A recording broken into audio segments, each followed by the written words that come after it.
오늘 시편 25편 말씀을 통해 여호와 하나님만 바라보라 라는 제목으로 하나님의 말씀을 증거하고자 합니다. 여러분, 이 신앙생활이라는 것이 무엇일까요?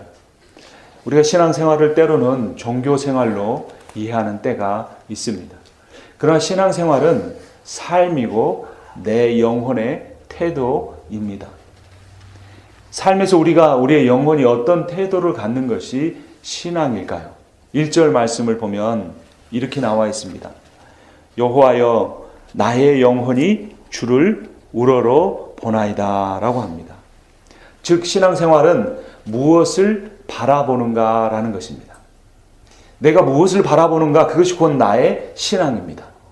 내가 내 자녀를 바라보는 시간이 많다면 내 자녀가 내 신앙이요, 내 잡을 생각하고 바라보는 시간이 많다면 그것이 내 신앙이요, 그러나 내가 고난 가운데 있고 어려움 가운데 아픔 가운데 있다고 할지라도, 심지어 죄악 가운데 있다고 할지라도 내가 그 가운데서 하나님을 바라보면 곧 하나님이 나의 신앙이 되신다는 것입니다.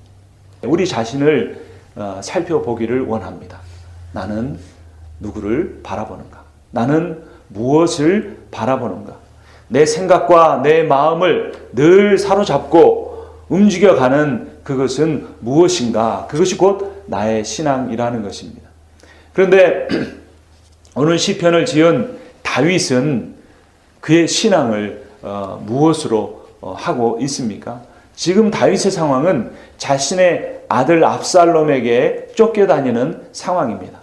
그 아들이 반역을 일으켜서 아버지를 몰아내고 예루살렘 왕궁을 차지하고 있습니다. 그래서 그 아들에게 쫓겨가는 그 상황 가운데 다윗의 관심이 어디에 있어야 하겠습니까? 자신이 잃어버린 예루살렘 궁전, 자신이 잃어버린 자신의 명예, 자신의 왕좌에 있어야 할지 모를 것입니다. 또 자신을 쫓아내고 반역을 일으킨 아들 압살롬, 그에게 있어야 할 것입니다. 또 그 압살롬에게 동조하여 자기의 충성을 맹세했던 신하들이 다 가버렸는데 그들에게 있어야 할지도 모릅니다. 그런데 1절을 다시 읽어보면 다윗의 관심은 거기에 있지 않다는 것을 알 수 있습니다. 여호와여 나의 영혼이 주를 우러러 보나이다 라고 말합니다. 지금 고난 가운데, 인생의 최대의 아픔 가운데 있는 다윗의 신앙은 무엇입니까? 그가 우러러 보고 있는 여호와 하나님입니다. 아마도 우리 교회에서 가장 하나님을 바라볼 수 있는 사람들이 있다면 여러분일 것입니다. 토요일 새벽에 나와서 하나님 앞에 엎드리고 기도하는 여러분들. 그런데 내가 기도하러 나왔는데 그 기도하러 나온 그 중심에 누가 있는가, 무엇이 있는가, 그것을 잘 살펴야 하는 것입니다. 다윗이 하나님을 그렇게 우러러 보았는데 한 복음성가 가사는 이런 노래를 부르고 있습니다. 하나님의 사랑을 사모하는 자, 하나님의 평안을 바라보는 자, 너의 모든 것을 창조하신 우리 주님이 너를 얼마나 사랑하시는지 하나님께 찬양과 경배하는 자, 하나님의 선하심을 닮아가는 자, 너의 모든 것 창조하신 우리 주님이 너를 자녀 삼으셨네.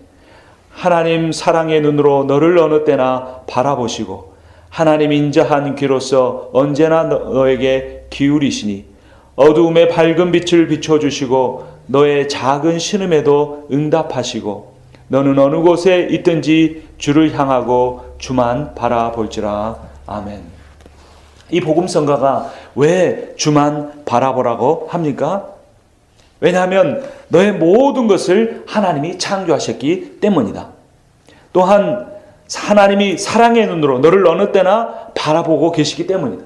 그 인자한 귀로서 너의 신음에 귀를 기울이신 하나님이시다라고 하기 때문에 그 하나님만 바라보라는 것입니다. 여러분, 하나님이 나의 모든 것을 창조하신 것을 믿습니까? 하나님이 사랑의 눈으로 나를 바라보고 계심을 믿습니까? 때로는 내가 이토록 부르짖는데, 내가 이렇게 아파하는데 하나님이 과연 내 기도를 듣기는 하시는 걸까라는 그러한 의문과 그러한 답답한 마음이 들 때도 있습니다. 근데 성경은 그것을 분명히 우리에게 증거해 주고 있습니다. 출애굽기 2장을 보면 이스라엘 백성들이 하나님 말씀을 의지해서 바로에게 나가서 우리를 보내십시오. 우리가 하나님이 정하신 산에 가서 하나님을 예배하겠습니다라고 말했을 때 애굽의 왕 바로는 오히려 그들에게 더 많은 짐을 지었습니다. 이제까지는 벽돌을 만들 때 지푸라기를 함께 주었지만 이제 지푸라기를 주지 않을 테니 너희가 그것도 구해서 벽돌을 구워라 라고 하면서 이스라엘 백성들을 힘들게 했습니다. 하나님 말씀에 순종했는데, 하나님을 더 잘 따르려고 했는데 그들의 인생에 다가온 것은 심각한 고난이요 아픔이었습니다. 그래서 그들이 그 고통을 견디지 못하고 하나님 앞에 부르짖었는데 그때 하나님께서 하늘에서 그의 고통 소리를, 그들의 신음소리를 들으시고 그들의 조상들에게 한 언약을 기억하셨더라라고 말씀하고 있습니다. 우리는 상황을 보는 사람들이 아닙니다. 그리스도인들은 말씀을 신뢰하는 사람입니다. 그러니까 내 상황이 얼마나 더 나빠진가를 보고 하나님이 내 기도에 귀를 기울이시는가 그것을 판단하지 말고 하나님의 말씀을 더 읽고 이 말씀을 기준으로 하나님이 내 기도에 응답하시는가, 하나님이 나를 버리셨는가 아니면 나를 구원하시려고 하는가를 생각해야 한다는 겁니다. 말씀을 보면 2절에 나의 하나님이여 내가 주께 의지하였사오니 나를 부끄럽지 않게 하시고 나의 원수들이 나를 이겨 개가를 부르지 못하게 하소서라고 고백하고 있습니다. 다윗의 위대한 고백은 어떤 것입니까? 나의 하나님이여 라는 것입니다. 나의 하나님이여. 여기서 설교하는 임상훈 목사의 하나님이여가 아니라 신앙이 좋으셨던 나의 어머니의 하나님이 아니라 우리 교회 공동체 하나님일 뿐만 아니라 어떤 하나님이 되어야 하는 것입니까? 나의 하나님이 되어야 하는 것입니다. 내가 만난 하나님, 내가 경험한 하나님, 늘 선포되지는 설교에서만 은혜 받는 것이 아니라 내가 말씀을 한 구절이라도 읽으면서 경험했던 하나님, 내가 찬송 부를 때 내게 은혜 주시는 하나님, 내가 기도할 때에 내가 응답하시는 나의 하나님을 내가 만나야 합니다. 내 하나님은 어떤 분이십니까? 제가 대학생 때 신앙생활 열심히 했습니다. 그런데 이 타지에 나가서 다른 교회에서 신앙생활하다 돌아온 선배가, 방학 때 돌아온 선배가 저에게 물었습니다. 상훈아, 요즘 너의 하나님은 어떤 분이시니? 쉬운 질문 같은데 대답을 할 수 없었습니다. 내 하나님이 어떤 분이라니? 성경에도 하나님이 나와 있고 설교를 일주일에도 몇 번씩이나 들으니까 하나님이 나를 사랑하신다는 것도 내가 듣고 나를 구원하신다는 건 듣지만 내 하나님이 따로 있는가? 그런 갑자기 생각이 들면서 대답을 못했습니다. 부끄럽고 얼굴이 화끈화끈 달아오르는 것 같았습니다. 그런데 여러분, 신앙생활이라는 것은 내 하나님이 어떤 분인가 라는 겁니다. 여러분의 요즘 나의 하나님은 어떤 분이십니까? 어떤 분에게는 고난을 주시는 하나님일 수도 있습니다.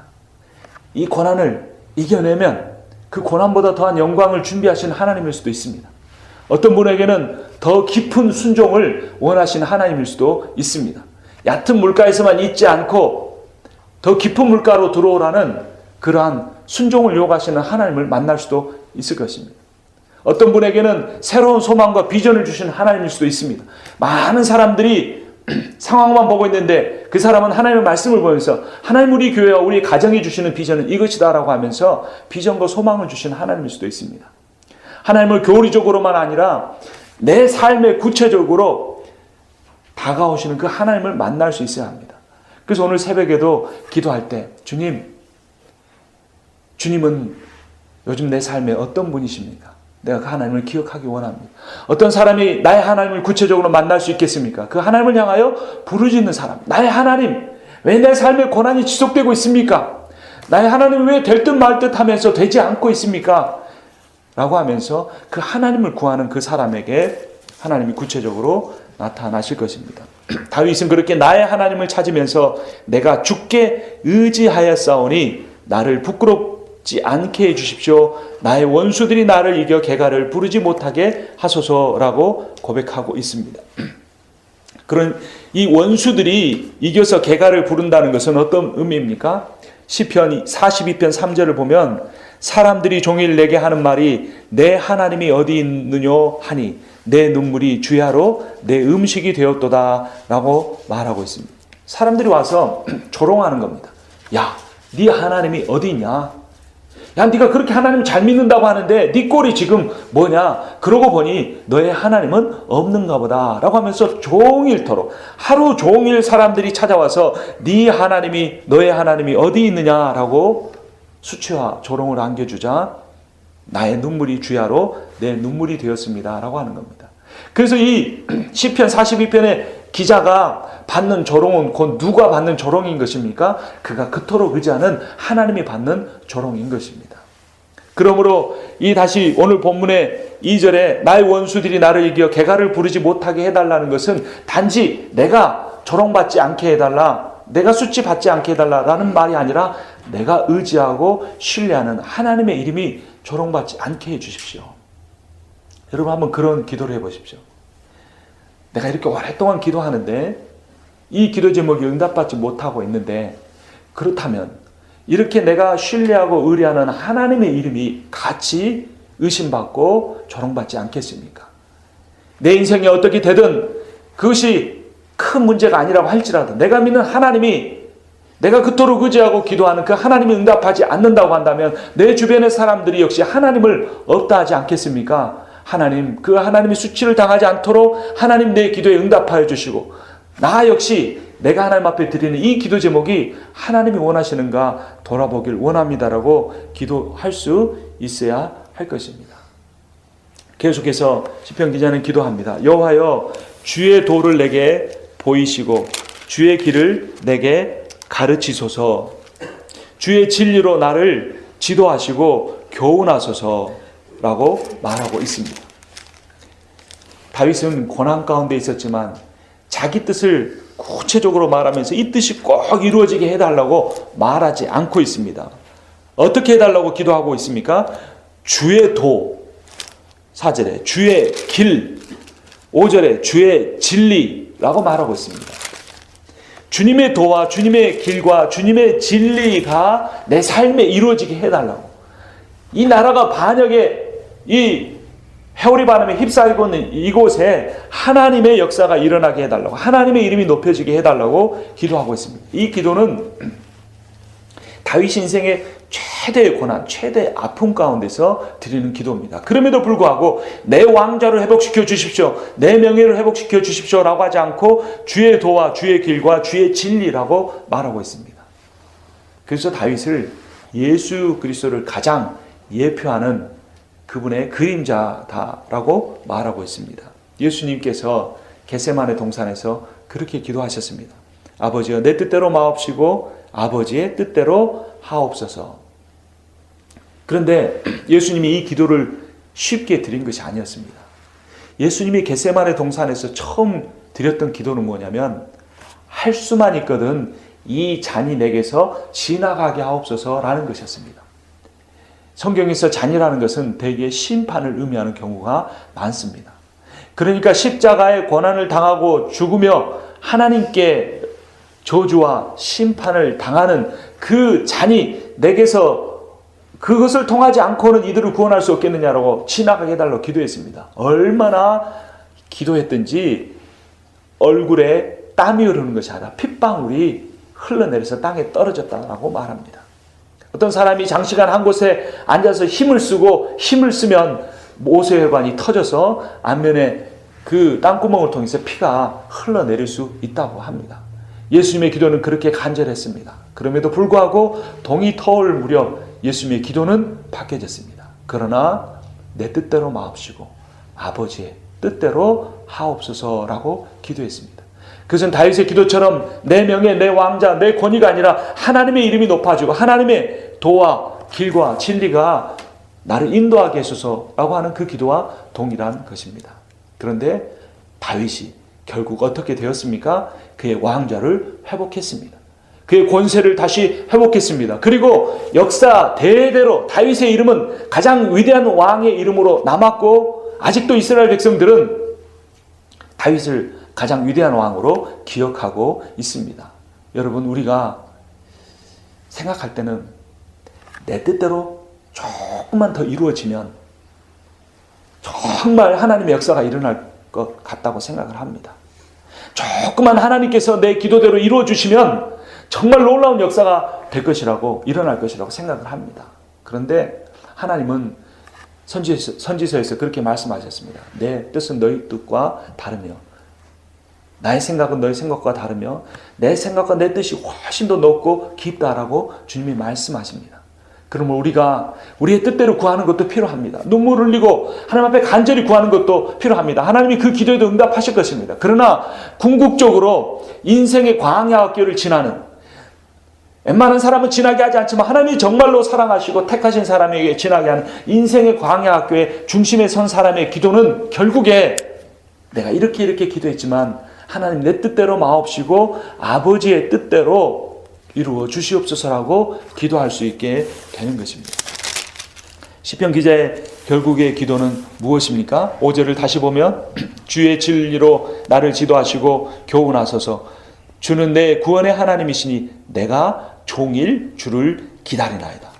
다시 한번 그는 그렇게 기도합니다. 1절에서 말했던 것처럼 내가 종일 주를 기다리나이다. 주님 그분에게 포커스가 맞춰 있는 것입니다. 6절에 여호와여 주의 긍휼하심과 인자하심이 영원부터 있었사오니 주여 이것들을 기억하옵소서. 그런데 그렇게 주님을 만나고 주님만 바라볼 때 주님을 보기 위해서 필요한 것이 한 가지 있는데 그것은 바로 회개입니다. 7절을 보면 여호와여 내 젊은 시절의 죄와 허물을 기억하지 마시고 주의 인자하심을 따라 주께서 나를 기억하시되 주의 선하심으로 하옵소서라고 말합니다. 기억하다라는 단어가 두 번이 나오는데 그 목적어가 다릅니다. 첫 번째 기억하지 말아달라고 한 것은 무엇입니까? 죄와 허물입니다. 그런데 기억해 달라고 한 것은 무엇입니까? 다윗 자신이었습니다. 다윗이 어떤 죄를 저질렀습니까? 우리아의 아내 밧세바를 범했고 그 자기의 죄를 감추기 위해서 그 우리아를 가장 위험한 전쟁터에 보내어 죽게 만들었습니다. 그 외에도 우리가 알지 못하는 많은 죄를 다윗은 기억해냈습니다. 그리고 내 젊은 시절의 죄와 허물을 기억하지 마십시오라고 하고 나를 기억해달라고 말하고 있습니다. 여러분 이게 무슨 뜻일까요? 우리가 하나님 앞에 나아가고 하나님을 바라보는데 가장 큰 장애물이 있습니다. 그것은 나의 죄와 나를 동일시하는 겁니다. 그래서 내가 하나님 앞에 깊이 나가려고 하는데 의식적으로 무의식적으로 내 죄 때문에 내가 하나님 앞에 두려움 때문에 깊이 나가지 못하는 그런 일들이 많다는 겁니다. 그런데 하나님은 내 죄와 허물을 보시는 것이 아니라 누구를 보는 겁니까? 나를 보십니다. 그런데 이것이 걸림돌이 되고 내 몸에 이 필요 없는 옷처럼 입혀져 있기 때문에 어떻게 해야 됩니까? 옛사람을 벗어버리듯 이 죄와 허물에 대한 기억을 벗어버려야 합니다. 이사야 43장 25절은 나 곧 나는 나를 위하여 너의 허물을 도말하는 자니 내 죄를 기억하지 아니하리라 라고 말씀합니다. 너의 죄를 용서하리라가 아니라 어떻게 한다고요? 너의 죄를 기억하지 않는다라고 말씀하는 겁니다. 그런데 사탄은 하나님도 기억하지 않는 그 죄를 내게 기억하게 만들고 그 죄 때문에 하나님 앞에 깊이 나가지 못하게 합니다. 그래서 그 사탄의 견고한 사슬을 풀어버리는 그 비결이 무엇이냐면 바로 회개입니다. 여러분 언제 깊이 회개하셨습니까? 물론 우리 죄는 다 용서받았습니다.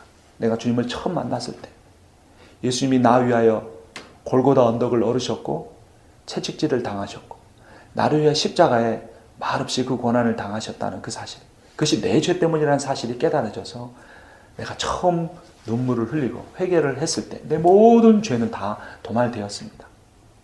그러나 우리가 인생을 살면서 다시금 크고 작은 죄를 짓기 때문에 용서받기 위해서가 아니라 사탄의 죄의식으로 인하여 나를 하나님께 나아가지 못하는 그 사탄의 결박을 풀어버리기 위해서 우리는 끊임없이 하나님 앞에 회개해야 합니다.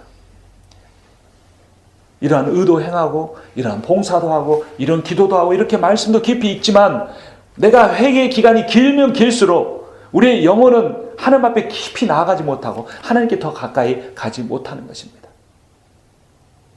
예수님을 믿는 우리가 죄를 지었으면 얼마나 많은 죄를 지었겠습니까? 그러나 이상한 것은 내가 이전보다 죄를 더 적게 지었음에도 불구하고 하나님께 가까이 가면 갈수록 내 죄가 크게 보이고 그 죄로 인해 마음 아파하고 애통해하며 눈물 흘린다는 것입니다. 그래서 다윗처럼 인생의 광야학교의 고난을 지나가는 사람은 처음에는 내 인생의 아픔 때문에 눈물을 흘립니다. 내가 당한 시련 때문에 눈물을 흘립니다. 나를 애매하게 힘들게 하는 원수들 때문에 힘들어서 하나님 앞에 눈물을 흘립니다. 그런데 그렇게 눈물을 흘리다가 어느 순간인가 깨달아지는 것이 있는데, 내가 내 죄를 정말로 마음 아파하면서 애통해하면서 눈물을 흘리고 회개한 적이 너무나 과거의 일이라고 하는 것입니다. 우리가 그렇게 회개의 눈물을 흘릴 때 하나님은 역사하십니다. 어떤 역사를 우리에게 베풀어 주십니까? 13절 말씀 함께 읽겠습니다. 그의 영혼은 평안히 살고 그의 자손은 땅을 상속하리로다. 아멘. 그 일이 어떻게 해서 이루어졌습니까? 11절에 여호와여 나의 죄악이 크오니 주의 이름으로 말미암아 사하소서라고 하는 회개를 통해서였습니다. 여러분, 회개는 우리 인생의 모든 짐을 다 벗어버리게 만듭니다. 이 세상 내가 이제까지 지고왔던 고민과 염려와 걱정과 불안과 염려도 다 떨어버리게 만듭니다. 회개는 모든 짐들을 다 훌훌 털어버리고 하나님께로 나아가게 하는 가장 큰 지름길인 것입니다. 이 새벽에 우리가 하나님 앞에 고난 때문에 나왔지만 하나님 앞에 회개하고, 그러므로 주만 바라볼지라라고 하는 이런 다윗의 고백이 내 고백이 되어서 주님이 나의 전부이심으로 내가 모든 것에 만족합니다라고 고백하는 여러분과 제가 되기를 주님의 이름으로 축원합니다.